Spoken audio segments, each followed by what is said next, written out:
The ballroom air had turned hot, heavy and restless. Hundreds of wealthy international guests fanned themselves as tension rippled through the gala. That's when he stepped in, sweat-drenched shirt, toolbox in one hand, and a calm voice in 5 different languages. "Please, just a few more minutes." The crowd hushed, and when the billionaire CEO stepped down from the stage, looked him in the eye and whispered, "Who are you?" His life began to change in ways he never imagined. The shimmering crystal chandeliers above didn't match the sweltering, suffocating heat below. The HVAC system at the prestigious Langford International Hotel had failed catastrophically.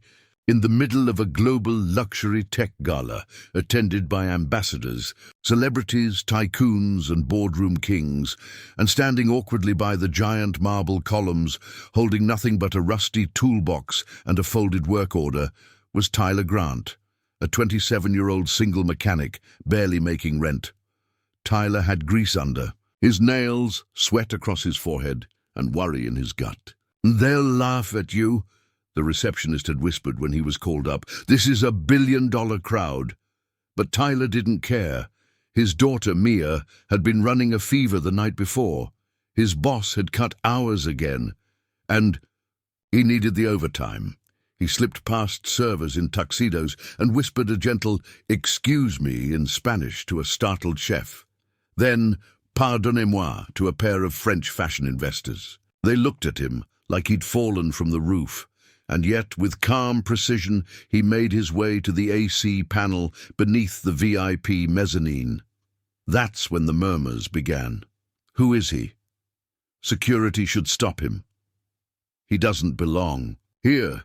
But then someone fainted, and as a waiter screamed in Mandarin, Tyler instinctively stepped forward and translated, steady and soft. Then in Italian, then German. His voice, humble but smooth, disarmed the chaos. The crowd, boiling in heat and anxiety, began to quiet. The woman on the stage, the one in the ivory silk suit, gold heels, and expression of lethal calm, tilted her head slowly toward him. Avery Langdon, the CEO of Langdon Dynamics, billionaire, known for breaking competitors and building empires, known for never smiling, but she smiled then, slight, controlled, watching this unknown man with calloused hands and quiet command pull the fuse, reconnect wires, and explain safety in 4 tongues like he was teaching kids. And then, click, the key. Cold air burst from the vents. Like angels exhaled, applause erupted. Tyler wiped his brow, nodded politely, and picked up his tools. He didn't bow. He didn't ask for thanks. He was halfway to the service door when a firm, elegant voice cut through the air. Wait. He turned. Avery had stepped off the stage. Her heels echoed against the floor like a judge entering a courtroom. "What's your name?" she asked slowly. He hesitated. "Tyler Grant, ma'am." "Follow me, Mr. Grant. You've got 10 minutes to explain how a broke mechanic from the Bronx just handled my gala better than my entire $4 million logistics team." Everyone stared as he followed her, out of the ballroom and into a future neither of them had seen coming. The hallway outside. The ballroom was silent.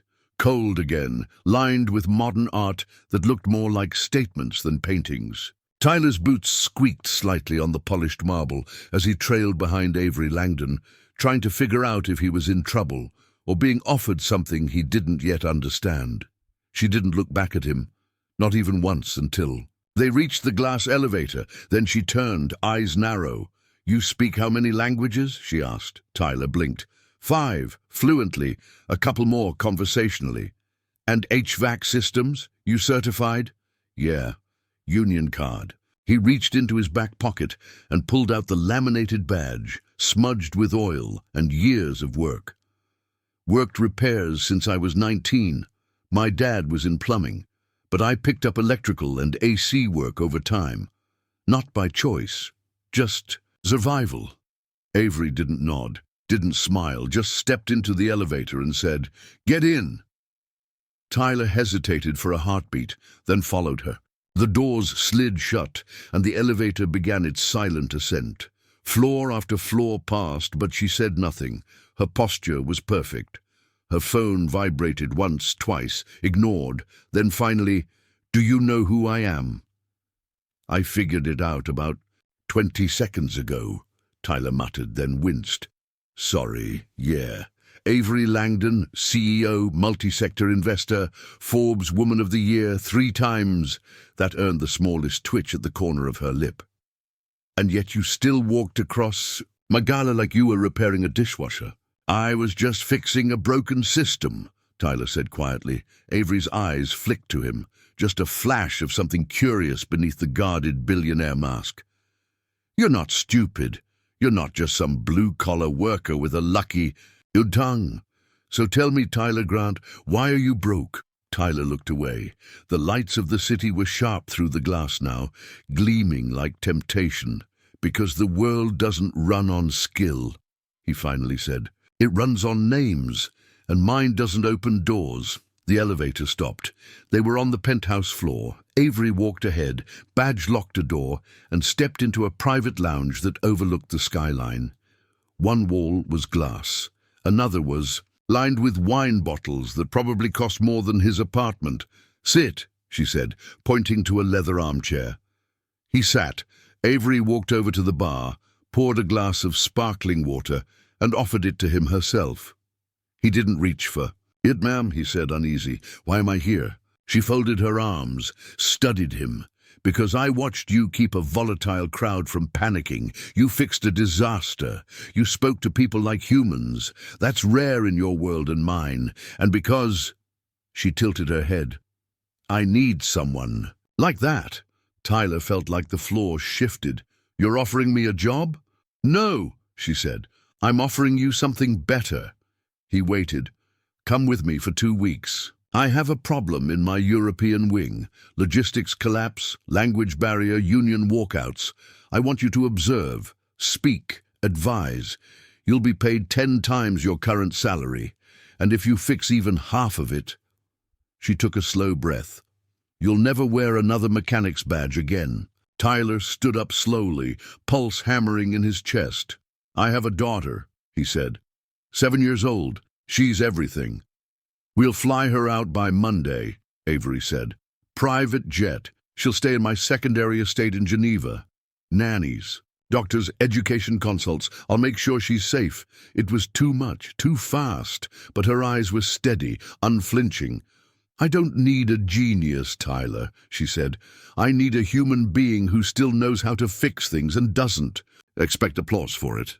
His fingers tightened on the strap of his toolbox. His throat was dry. "Why are you doing this?" he asked. She leaned forward, her voice lower now. "Because before I was a billionaire," she said, "I was a girl translating 5 languages. At an airport to survive. Someone gave me a chance once, and now she was giving one." 3 days later, the private jet landed smoothly on the Geneva tarmac. Tyler had never flown first class, let alone been escorted by multilingual flight staff calling him Monsieur Grant. He'd barely gotten used to the feeling of pressed shirts and clean shoes, and now he was stepping into a different world altogether. Next, to him, Mia clutched his hand tightly. Her wide hazel eyes scanned the windows as the Rolls-Royce drove them through the mountains toward the Langdon estate. The staff had given her a stuffed bunny and apple juice in a glass cup. It scared her a little. "Is this real?" she whispered. Tyler smiled, but it didn't reach his eyes. "Yeah, baby, but let's stay sharp, okay?" The Langdon Geneva estate was a walled architectural marvel, modern, cold and sharp-edged, overlooking a glassy lake and pine-covered cliffs. Waiting at the gate were 2 nannies, a physician, and a woman in a blazer who introduced herself as the house operations chief. Tyler was shown to a suite with floor-length windows and stone floors. Mia was taken to her own room, sunflower-themed, bright and stocked with children's books in 5 languages. But that night Tyler couldn't sleep. Why him? Why now? He didn't trust sudden charity. Not after years of being ignored, rejected, or underpaid. Especially not from billionaires. The next morning, a sleek black sedan picked him up. Avery was already inside. She wore no makeup, just a navy suit and dark sunglasses. Her voice was quieter than it had been in New York. The factory we're visiting today lost 3 foremen to burnout. The local staff think corporate's exploiting them. I want you to listen, then speak. That's all. They drove for 2 hours in silence until they arrived at a massive Langdon Dynamics distribution hub nestled between 2 valleys. Dozens of trucks, thousands of crates, hundreds of workers, speaking French, Italian, Arabic, even Romani. Tyler walked the floors.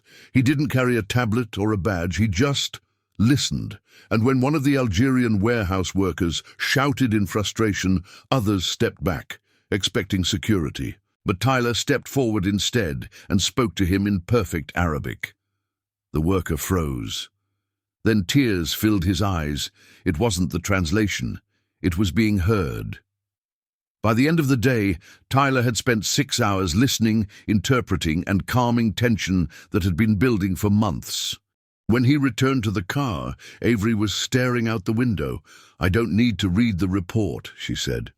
"I saw it on their faces."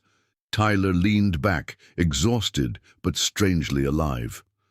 "Why do they hate you?" he asked quietly. Avery didn't answer right away.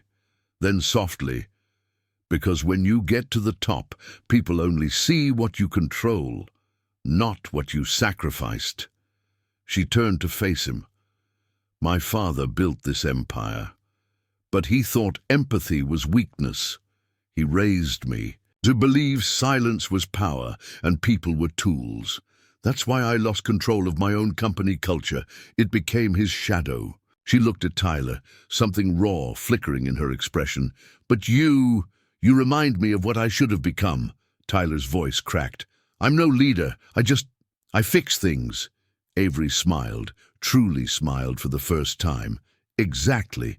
But outside the car window, across the street from the hotel where Tyler was staying, a dark sedan with tinted windows idled, watching, waiting. Not everyone in Avery Langdon's world was happy to see a mechanic rise, and some of them were ready to destroy what she was building. Tyler woke the next morning to soft Swiss sunlight bleeding through white curtains. He expected calm. Instead, he heard voices, urgent ones. When he stepped into the hallway, the head of security was already speaking into an earpiece. "Understood. Escalate to Tier 2. Ms. Langdon is to be informed immediately." "What's going on?" Tyler asked. The man turned. "Sir, we need you to remain in your suite for now. Protocol." "Why?" But the answer came from behind him, Avery Langdon. Her heels clicked sharply against the floor as she approached. Her face was unreadable. "You've become a problem, Mr. Grant," she said, voice low. "And that means you're doing something right." She handed him a tablet.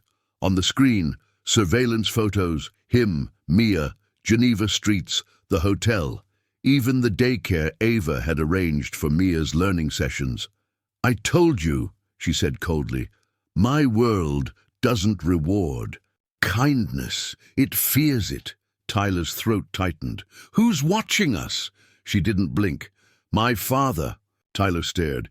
"He doesn't like disruption. He was silent when I took the company, but now he sees I'm changing it. You're the symbol of that change. You represent something terrifying to him." Tyler's mind raced. "He's retired. What can he do?" Avery's gaze darkened. "He still controls certain people, old guard executives, corporate investors, security heads. And if he senses I'm exposing him, using a nobody to undo what he spent 40 years building, he will push back." Tyler gritted his teeth. "Why not fire them?" "Because I need them." "For now," she admitted. "But we're close to a turning point." She paused, lowered her voice. "I didn't bring you here just to fix air conditioning or translate arguments, Tyler. I brought you here to help me prove a truth I was afraid to admit, that being human, being kind, works." He looked at her, stunned, and for a moment Avery Langdon didn't look like a billionaire. She looked like a daughter trying to bury the ghost of a father still breathing.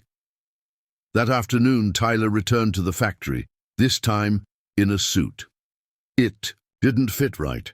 The sleeves were too stiff, the shoes too polished. But the moment he stepped into the logistics briefing and saw the scowling, silver-haired executive across the room, the one introduced as Langdon Sr.'s longtime consultant, he understood. This was a test. "Ah," the man sneered. "The janitor who speaks French. How charming." Tyler didn't flinch. "No, sir, I fix things. Janitors clean up other people's messes. I try to stop them from happening." The room fell silent. Avery, sitting at the head of the long table, arched a brow and said nothing. The older man leaned forward. "You don't belong here.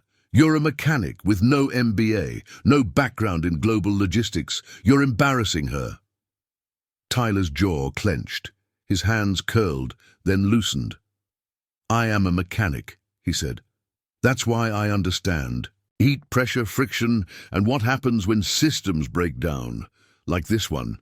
He tapped the charts on the table. "Delivery delays, staff complaints, warehouse bottlenecks. Your team used spreadsheets. I used my ears. You ignored workers for months. I listened for 3 days and found out who's really running this floor." Then he looked at Avery, whose gaze hadn't moved an inch. "And I'm not here to impress you," Tyler added. "I'm here because she asked me to help fix a broken machine. If you don't like it, find another one." The executive stood up. "You'll regret this," Avery finally spoke.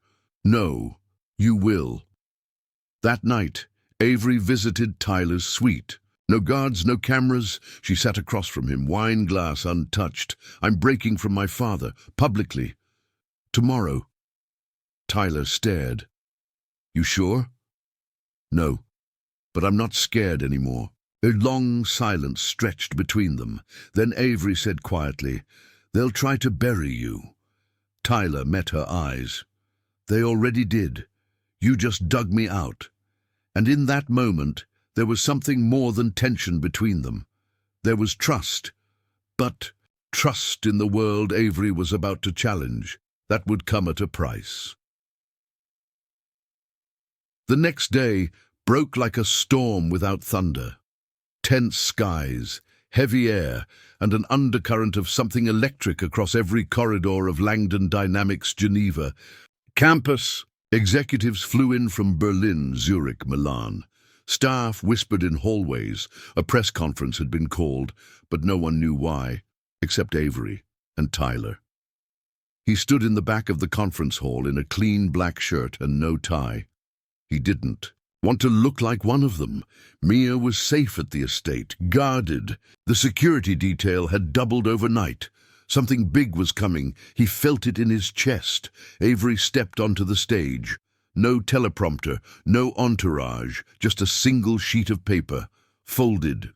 She looked out over the crowd, CEOs, advisors, news, reporters, and her father seated in the front row. The older Langdon wore a smug expression. His arms were crossed like a man who still believed empires never crumbled. Avery opened her mouth. "I built this company with my father's vision," she began, "but I inherited his fear, his policies, his silence, and I pretended that was leadership." Her voice didn't shake, but her hands gripped the podium tightly. "And then I met a man who reminded me of everything we forgot, about people, about listening, about fixing broken things before they shatter." The crowd shifted, murmured. Avery continued, "I've dissolved the advisory control my father held over 3 of our divisions. I've restructured our internal audit process, and I'm replacing every executive tied to unethical labor practices with new leadership. Starting today." Gasps, outrage, cameras clicked, the air thickened. Her father stood up, face crimson. "You're killing your own legacy." "No," she said softly, "I'm saving it." And then she turned her head toward the back of the room. Tyler. "Grant." He froze. Avery raised her voice so every ear caught it. This man repaired more than a ventilation system. He spoke when no one listened, bridged where others built walls, and without power, title, or privilege, he changed the culture of 3 departments in 5 days. She nodded toward him. I am naming him Director of Human Integration. Effective. Immediately, the crowd exploded, half cheers, half outrage. Avery's father stormed out, flanked by security. But Tyler didn't see any of that. He only saw Avery, calm, sure, not smiling, but something stronger. That night, back at the estate, Tyler stood by the balcony as the lake reflected the city lights. Mia was asleep inside. The air was clean. Quiet. Avery joined him in silence. You broke the machine, he said quietly. She shrugged. It was never working. You think I can really do this job?